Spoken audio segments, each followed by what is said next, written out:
నమస్తే, welcome to our channel. Posani Krishna Murali మీద పలు కేసులు నమోదైన సంగతి తెలిసిందే. ఇప్పటికే అరెస్ట్ అయ్యి చాలా చోట్ల కూడా ఆయన వెళ్ళిన సంగతి కూడా తెలిసిందే. మరి ఇదిలా ఉంటే ఆయనకి ఈరోజు బెయిల్ మంజూరు చేస్తూ ఉత్తర్వులు ఇచ్చిన సంగతి తెలిసిందే. అయితే మరి ఆయనకి బెయిల్ వస్తుందా, లేదు అంటే మరో కేసులో మరో పోలీసులు ఏమైనా అరెస్ట్ చేస్తారా? ఇవన్నీ కూడా ఆసక్తికరంగా మారాయి. మరి దీనిపైన అయితే పూర్తిగా విశ్లేషించడానికి మనతో పాటుగా ఉన్నారు social activist Sreeleela madam. Madam నమస్తే. నమస్తే అమ్మా. కర్నూలు జైల్లో ఉన్నారు పోసాని కృష్ణమురళి గారు. మరి ఈ రోజు అయితే బెయిల్ వచ్చినప్పటికీ కూడా చాలా మంది కూడా అనుమానం వ్యక్తం చేస్తున్నారు. ఈయనపైన ఇంకా కేసులు నమోదు చేయవచ్చు, లేదు అంటే వేరే జిల్లా పోలీసులు రావచ్చు అని. మరి వాళ్ళు అనుకున్నట్లే గుంటూరు పోలీసులు అయితే పీటీ వారెంట్తో కర్నూలు వెళ్తున్నట్లుగా తెలుస్తుంది. మరి ఏం జరగబోతుంది అంటారు? పోసాని కృష్ణమురళి ఇతను ఒక రైటరు, డైరెక్టరు, యాక్టరు. ఇన్ని విధాలుగా అతనికి అన్ని మంచి అర్హతలు ఉన్నాయి. నంది అవార్డు గ్రహీత. కానీ ఇతను చేసిన ఒక పెద్ద తప్పు ఏంటంటే వైఎస్ఆర్సీపీ పంచన చేరటం. అంటే ఒకరి దగ్గర ఉంటే మనకు ఒక గొప్ప విలువ అనేది పెరగాలి. కానీ ఇట్లాంటి దౌర్భాగ్యుల పక్కన ఉంటే, రాష్ట్రాన్ని సర్వనాశనం చేసిన వ్యక్తుల వెంట ఉంటే, వాళ్ళు ఇచ్చిన డబ్బులకి, వాళ్ళు ఇచ్చిన పదవులకి ఆశపడి నువ్వు ఈ రోజున ఇంత భయంకరమైన పదజాలం వాడి అంత భయంకరంగా ఎవరు కూడా తిట్టరు. పవన్ కళ్యాణ్ గారిని, ఇంట్లో పిల్లల్ని, అసలు అంత బూతులా మరీ నువ్వు కడుపుకి అన్నం తింటున్నావా లేకపోతే గడ్డేమన్నా తింటున్నావా అన్నట్లుంది ఆయన ప్రవర్తన. ఇది ఎవ్వరూ కూడా హర్షించే విధంగా లేదు. ఈ రోజున పోసాని కృష్ణమురళి అనే వ్యక్తి అరెస్ట్ చేసిన తర్వాత ఒక పెద్ద నాటకానికి తెరదీశాడు. గుండె నొప్పి, తలనొప్పి అనుకుంటూ అక్కడికి వెళ్తే టెస్టులు చేస్తే ఏది లేదు. వాళ్ళ భార్యను చూడగానే లేచి కూర్చున్నాడు, చక్కగా మాట్లాడాడు. అన్నీ కుట్రకోణాలు వీళ్ళదంతా కూడా. నువ్వు చేసిన తప్పుకి శిక్ష అనుభవించాలి అన్నప్పుడు మరి వెళ్ళాలి కదా, అందరికీ సహకరించాలి కదా. అలా సహకరించకపోగా ఏం చేశాడు? నాకు గుండె నొప్పి అన్నాడు. ఎందుకు ఇలా మాట్లాడేవు? అరెస్ట్ చేసే క్రమంలో కూడా చాలా నాటకీయ పరిణామాలు చోటు చేసుకున్నాయని కూడా తెలిసింది మేడం. కార్లో పోలీసులకు సహకరించకుండా లవ్ యూ రాజా అంటూ కూడా ఆయన కొన్ని అన్నట్టుగా వింత ప్రవర్తన. పోలీసులు కూడా ఆశ్చర్యపోయారంట. ఏంటి ఇతను ఇలా బిహేవ్ చేస్తున్నాడు? జడ్జి గారిని కూడా అన్నా అన్నాడంట. తర్వాత పోలీసుల్లో వీళ్ళైతే విచారణ జరిగేటప్పుడు స్టేషన్కి ఇంకా కూడా వీళ్ళ కొంత విచారించిన తర్వాత కోర్టుకు హాజరుపరిచారు. ఆ లోపుగా ఇతను కొన్ని వేసిన పిచ్చి చేష్టలు వేషాలకి ఒక పోలీస్ అయితే చెంపచెళ్ళు అనిపించారు. దెబ్బకి ఇతనికి జ్ఞానదంతం ఊడి చేతిలో పడి జ్ఞానోదయం అయింది పోసాని కృష్ణమురళికి. అందుకనే నిజాలు బయటికి చెప్పాడు. నేను వైఎస్ఆర్సీపీ పార్టీలో గెస్ట్గా ఉన్నాను, నాకు గోస్ట్ రైటర్ ఉన్నాడు, అతనే సజ్జల రామకృష్ణారెడ్డి, భార్గవరెడ్డి. వాళ్ళు ఆ గోస్ట్ రైటింగ్ వల్లే నేను ఇవన్నీ చదివాను, మాట్లాడాను. కాబట్టి నా ఇవన్నీ కూడా నా సొంత మాటలు కాదు, నన్ను వదిలేయండి, ఇంకా నేను చెప్పేస్తాను అన్నాడంట. ఆహా, ఓకే, అంత ఈజీగా వదిలేస్తారా? అన్నంత ఈజీనా నువ్వు మాట్లాడిన మాటలు? ఏంటి అసలు ఆ భాష? నువ్వు తెలుగువాడిగా ఉన్నావు, తెలుగు ప్రజల మధ్య ఉన్నావు, రాష్ట్రం కోసం ఏదైనా ఉపయోగపడే పని చెయ్యి. వాళ్ళు డబ్బులు ఇస్తానని, వాళ్ళు ఏదో పదవి ఇస్తాడంటే ఎవరినైనా తిట్టేస్తావా? కత్తిచ్చి పొడి చేయమంటాడు జగన్మోహన్ రెడ్డి. వాళ్ళ బాబాయిని చంపించాడు కదా, అలానే పొడి చేస్తావా? అయితే నేనే పొడి చేయాలి, నన్ను వదిలేయండి అంటే వదిలేస్తారా? ఇది కూడా అంతే, చేసిన తప్పుకి శిక్ష అనుభవించాలి. ఈ రోజున వాళ్ళు మాట్లాడుతున్నారు కుట్రపూరిత రాజకీయాలు చేస్తుంది కూటమి ప్రభుత్వం అని. కుట్రపూరిత రాజకీయాలు చేస్తుంది కూటమి ప్రభుత్వం కాదు, వైఎస్ఆర్సీపీ పార్టీ అధికారంలో ఉన్నప్పుడు చేసింది కుట్రపూరిత రాజకీయాలు. ఈ రోజున వీళ్ళ దగ్గర ప్రూఫ్స్ ఉన్నాయి, కనిపిస్తుంది. ప్రతి ఒక్కరూ కూడా ఒక కేసు కాదు ఇతని మీద, పోసాని కృష్ణమురళి మీద. ఎన్ని పోలీస్ స్టేషన్లో? గుంటూరు, కర్నూలు, నరసరావుపేట, ఒక చోట కాదు, అన్ని చోట్ల కూడా కేసులు నమోదైనవి. మొన్న చూస్తే అతను తీసుకెళ్లారు, రాయలసీమ తీసుకెళ్లారు. అంత దూరం ఎందుకు తీసుకెళ్లారంటే అక్కడ కూడా ఇతను చేసిన తప్పులకు క్షమించే వాళ్ళు లేరు. కేసులు పెట్టారు, కేసు ఫైల్ అయింది, నువ్వు వెళ్ళి సమాధానం చెప్పాలి. అక్కడ ఎందుకు ఊరుకుంటారు? బెయిల్ రాదు. ఇట్లాంటి వాళ్ళకి బెయిల్ ఇస్తే రేపు ఇంకో తప్పు చేస్తాడు. బెయిల్ వస్తుందిలే, బయట తిరగొచ్చు బెయిల్ మీద. జగన్మోహన్ రెడ్డి అంతటాడే 12 సంవత్సరాలను తిరుగుతుంటే మాకు జగన్మోహన్ రెడ్డి అండగా నిలబడతానంటున్నాడు, అందుకని చెప్పేసి మేము తప్పులు చేస్తాం, తప్పుడు కూతలకు వస్తాం, తప్పుగానే మాట్లాడతాం, బూతులు మాట్లాడతాం. వీళ్ళు ఒకటే లాక్కోవటం, పీక్కోవటం, అడుక్కోవటం, ఇది తప్పించి ఇంకేం తెలియదు. వాడు ఎవరో వచ్చేసి ఇలా అంటాడు రోమాలు పీక్కుంటారని, ఇంకొకరు వచ్చేసి నాకు ప్రతిపక్ష హోదా కావాలని అడుక్కుంటాడు, ఇంకొకడు ఉంటాడు వీళ్ళు పోర్టుల్ని, భూముల్ని లాక్కుంటారు. ఇది వీళ్ళ చరిత్ర. మేడం ఇంకోటి మేడం, ఈరోజు నేను మార్నింగ్ పేపర్ చూసేటప్పుడు సాక్షి పేపర్ చూశాను.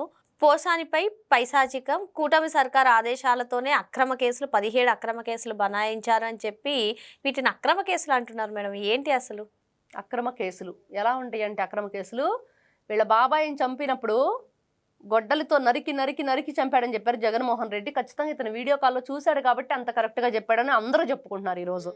అతనే కదా మీడియా ముఖంగా వచ్చి జగన్మోహన్ రెడ్డి ఏం చెప్పాడు, నరికి నరికి నరికి చంపాడన్నారు. అంత నరికి నరికి చంపేది నీకెలా తెలిసింది? నువ్వు వీడియో కాల్లో చూస్తేనే నీకు తెలిసింది ఆ విషయం. నువ్వు అప్పుడు ఏం చేసావు? నీకు తెలుసు కదా నరికి నరికి చంపారని, నారాసుర రక్త చరిత్ర నీ పేపర్లో రాయించావు. అది ఎంత నిజమో ఇది కూడా అంతే నిజం. అది నిజమైతే ఇది నిజమే. మరి ఏది నిజం? ఎవరు చేశారు అది? ఆ రోజున వివేకానంద రెడ్డిని చంపింది ఎవరు? దస్తగిరి రోజు చెప్తున్నాడు కదా, ఎవరు గొడ్డలు తెచ్చారు, ఎవరిని కుక్కని చంపేశారు, ఎవరు ఇంట్లో ఇప్పుడు ఈ రోజున వాచ్మెన్ కూడా చనిపోయాడు. ఎవరు కారణం? ఎందుకు దాంట్లో ఉన్న సాక్షులందరూ అనుమానాస్పదంగా చనిపోతున్నారు? నువ్వు చేసిన రాజకీయాలు పైశాచికత్వంగా, కుట్రపూరితంగా, ప్రజలను ఇబ్బంది పెట్టే విధంగా రాక్షసానందం పొందినవాడివి నువ్వు జగన్మోహన్ రెడ్డి. ఈ రోజున నీ పేపర్లు ఇట్లాంటి కారు కూతలు రాస్తుంటే, పిచ్చి మాటలు మాట్లాడుతుంటే జనం ఎవ్వరూ కూడా నిన్ను క్షమించరు. ఈ రోజున 11కు పరిమితం అయ్యి ప్రతిపక్ష హోదా కూడా లేకుండా కూర్చున్న వ్యక్తివి నువ్వు ఈ రోజున ఇట్లాంటి పిచ్చి మాటలు మాట్లాడుతుంటే, పోసాని కృష్ణమురళి మాట్లాడిన మాటలు వినండి. ఎవరినైనా సరే ఆంధ్రప్రదేశ్లో అతను మాట్లాడిన మాటలు కరెక్టేను, అరెస్ట్ చేయటం తప్పు అని చెప్పనండి ఈ రోజునే పోలీసులు మేము వదిలేస్తామని అంటున్నారు. ఎవరూ చెప్పరు. ఎందుకు చెప్పరంటే అతను చేసింది కరెక్ట్ కాదు. ఏం మాట్లాడవి అసలు? ఇంట్లో ఆడవాళ్ళను ఉద్దేశించి, వాళ్ళ క్యారెక్టర్ను ఉద్దేశించి ఇంత దౌర్జన్యమా? అసెంబ్లీ సాక్షిగా నీ మంత్రులు, నీ ఎమ్మెల్యేలు, మీ దగ్గర ఉన్న లేడీస్ వాళ్ళంతా ఉన్నారు కదా, రోజా, రజని, శ్రీరెడ్డి, ఆవిడ పార్టీతో సంబంధం లేదు అంటూనే ఉండిద్ది. అసలు ఆవిడ మాట్లాడిన బూతులు బాబోయ్, ఈ రోజున ఆవిడ వచ్చేసి చెప్తుంది, నేను చాలా సౌమ్యురాలుగా మారిపోయాను, దయచేసి నన్ను క్షమించండి. క్షమించే ప్రసక్తే లేదు. ఆంధ్రప్రదేశ్ ప్రజలందరూ కూడా అసలు భయంకరమైన ఉగ్రరూపంతో ఉన్నారు ఈ రోజున. కూటమి ప్రభుత్వాన్ని వాళ్ళు మనం చూసాం, అతను చంద్రయ్యని గొంతు కోసి చంపేశారు వీళ్ళు. ఆ కేసు రీఓపెనింగ్ జరుగుతుంది. నీ సంగతి తేలుస్తారు. ఎందుకు ఊరుకుంటారు? అంత దారుణమా? ఆడవాళ్ళ ప్రాణం అంటే ఆ రోజున ఆమెను చూసాం, లేడీ మంచినీళ్ళ కోసం వెళ్తే టీడీపీ అమ్మాయి ఆవిడని చెప్పేసి ట్రాక్టర్ ఎక్కించి తొక్కించేశాడు. ఎంత దారుణం అది. మనం చూసాం దళితుడు, ఆయన ఎవరైతే సుబ్రహ్మణ్యం ఉన్నాడు, అతను చంపి డోర్ డెలివరీ ఇచ్చాడు. ఎమ్మెల్సీ అనంతబాబు. ఇవన్నీ వీళ్ళు చేసినవి. ఇది కదా పైశాచికత్వం. నువ్వు కదా రాష్ట్రాంతో చెడుగుడు ఆడుకున్నావు, రాష్ట్ర ప్రజలను సర్వనాశనం చేశావు, అమరావతిని పాడు పెట్టేశావు, రైతులే కాదు వీళ్ళు పెయిడ్ ఆర్టిస్టులు అని చెప్పావు. నీ పెయిడ్ ఆర్టిస్టులను తీసుకొచ్చి ఈ రోజున నందిగామ సురేష్ కానీ, బోరుగడ్డ అనిల్ కానీ వీళ్ళంతా ఎందుకు జైలు చుట్టూ తిరుగుతున్నారు? నీకు సపోర్ట్ ఇవ్వటం, నిన్ను చూసుకొని వాళ్ళు విర్రవీగారు కదా ఆ రోజున. ఎంత భయంకరమైన దొంగల బ్యాచ్ అంటే ఇది. దొంగల బండి ఒక మూవీ ఉండిద్ది కదా, అలాంటి దొంగల బండి మూవీ లాంటి వాళ్ళు వీళ్ళంతా. ప్రతి ఒక్కరూ దోచుకోవటమే, ఒకరికి తెలియకుండా ఒకరు. జగన్మోహన్ రెడ్డి రాష్ట్రానికి ఒక ప్యాలెస్ కట్టుకున్నాడు. ఆంధ్రాలో ఒకటి, తమిళనాడులో ఒకటి, కేరళలో ఒకటి, ఇక్కడ ఒకటి, అక్కడ ఒకటి అని. మాకు కూడా ఏదో ఒకటి లేకపోతే ఎట్లా? విడుదల రజని ఎంత దోచుకుందామో మనం చూసాం కదా, కేసులన్నీ బయటకు వస్తున్నాయి కదా. ఎవరో ఎందుకు ఈ రోజున బాధపడిన వ్యక్తులు, వాళ్ళంతా ఇబ్బంది పడిన వ్యక్తులే సాక్ష్యాధారాలతో సహా తీసుకొచ్చి చూపిస్తున్నారు. ఇదిగో ఇది సాక్ష్యాలు, మేమే. రోజా ఆవిడెవరికో ఎమ్మెల్సీ సీట్ ఏది ఇప్పిస్తానని చెప్పేసి కౌన్సిలర్గా ఎన్ని కోట్లు, ఎన్ని లక్షలండి, 25 లక్షలు, 30 లక్షల రూపాయలు తీసుకుంది. మరి అవన్నీ కూడా ఇవ్వాలి కదా వెనక్కి తిరిగి. ఈ రోజు నాకేం తెలియదంటే ఎట్లా కుదురుతుంది? ఆడుదాం ఆంధ్రాలో ఎంత కొట్టేసింది.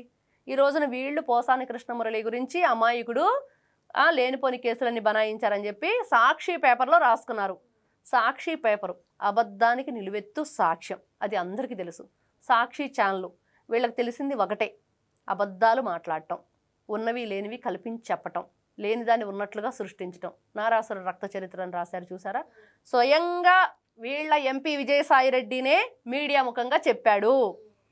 అది గుండెపోట, గొడ్డలిపోట అంటే నాకు తెలియదు, అవినాష్ రెడ్డి చెప్పాడు గుండెపోట అని ఫోన్లో, అందుకని నేను చెప్పాను అన్నాడు. ఈజీగా అవినాష్ రెడ్డిని ఇరికించేసి వెళ్ళాడు.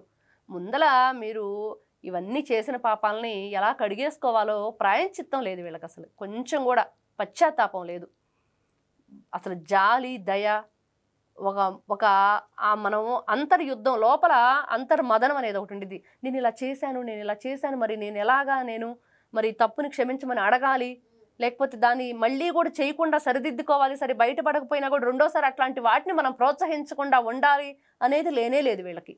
వీళ్ళు ఎంతసేపటికి ఆ తప్పులు చేసే వాళ్ళని ప్రోత్సహించడం, వాళ్ళకి డబ్బులు ఇవ్వటం, తిట్టించటం, లేనిపోని మాటలన్నీ మాట్లాడించడం. ఈ రోజు జగన్మోహన్ రెడ్డి ఫీజు పోరు, యువత పోరు, లేకపోతే పార్టీ ఆవిర్భావ దినోత్సవం, ఆ పార్టీ కూడా వేరే అతను పెడితే అతను లాక్కున్నాడు.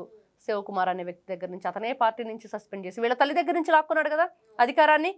ఏడుస్తూ ఆవిర్భావ దినోత్సవానికి ముందు రోజేగా ఆవిడ సంతకం పెట్టింది. ఆవిడ యాక్సిడెంట్ చేయించాడుగా ఆవిడ కారుకి కూడా, కొత్త కారుకి టైర్లు 2 పేలిపోయినాయి కదా వస్తూ ఉంటే దారిలో. మరి ఇవన్నీ ఎవరి ఖాతాలోకి వెళ్తాయి? దీన్ని కదా పైశాచికత్వం అంటారు. పోసాని కృష్ణమురళి చేసింది తప్పు. అతని నుండి బాధపడిన వాళ్ళందరూ కూడా క్షమించం మేమని చెప్పి కేసులు పెట్టారు. ఆ కేసుల్లోంచి రావటం అంత ఈజీ కాదు.